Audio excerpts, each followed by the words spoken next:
Hello guys! Welcome to our vlog! As a first-time parents living here in Al-Ain. After nga namin mag-camping, ay napagdesisyonan namin ni Daddy na sumaglit sa beach dahil nasa Dubai na rin lang kami.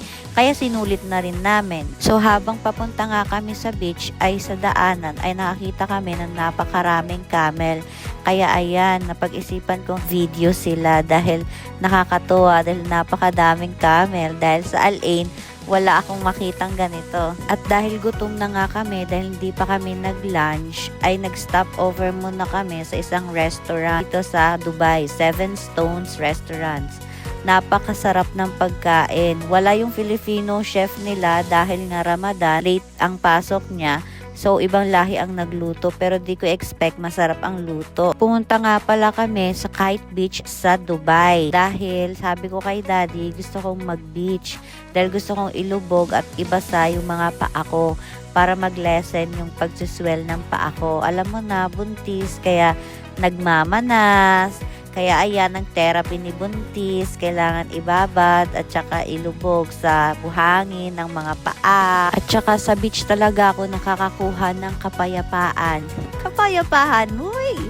Kaya kung papipiliin mo ko, kung camping, hiking, or beach tripping, ito talaga gusto ko yung sa beach dahil gusto ko yung naamoy ko yung simoy ng hangin galing sa dagat, yung napakagandang view kasi parang napakapayapa, makakapag-isip ka ng maayos tungkol sa buhay-buhay, ganyan. Nagulat pa kami ng asawa ko dahil etong mga oras na to ay Ramadan, kaya nagulat kami dahil may mga nakasuot ng mga swimsuit. Kaya niloloko ko yung asawa ko na busog ang mga mata ng asawa ko. So ayan, tamang lakad lang kami ng asawa ko. Naghahanap ng magandang spot. Yung hindi masyadong mainit, yung may lilim. Exercise na din to ni buntis. More lakad para mag-normal delivery. Baby, ang dami ng lakad ng mami. Mag-normal delivery tayo ha. Manifesting. Hindi nga kami naligo dito dahil puyat kami. Tapos ang lamig ng tubig, sobra. Kaya sinasabi ko sa asawa ko, maligo siya. Ayaw niya dahil napakalamig daw. Tsaka puyat kasi, hindi maganda yung puyat tapos magbabasa ka, tapos mainit, tapos magdadrive ka ng napakalayo.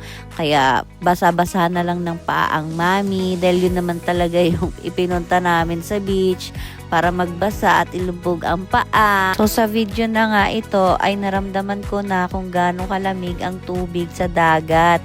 Kaya parang gusto ko nang mag-back out. Kaya urong-sulong si mami sa tubig dahil napakalamig ng tubig. Kaya siguro walang naliligo nung mga oras na yan kasi sobrang lamig ng tubig. Hindi nila kaya kasi paa pa lang paglubog mo, napakalamig. Tamang video lang ang daddy sa amin ni baby.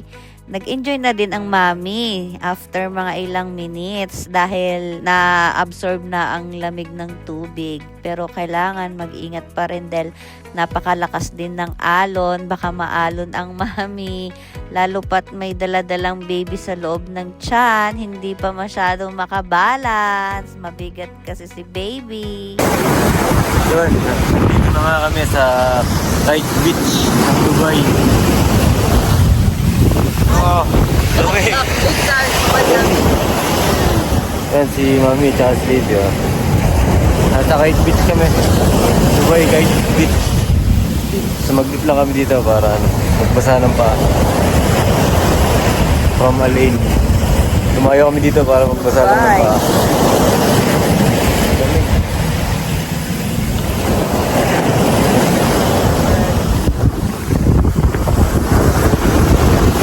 So baby, paglabas mo, more adventure tayo dahil parehas kami ng daddy mo, mahilig sa galaan. Kaya lahat ng pupuntahan namin, meron ka dapat dahil kompleto na tayo. Mas masaya pag meron ka. Kaya habang wala ka pa sa mundong to, ay kami muna ni daddy. Pero nasa tiyan naman na kita. Sana nag-enjoy ka din yan sa loob ng tummy ni mami. Love ka namin ni daddy. Love you, baby.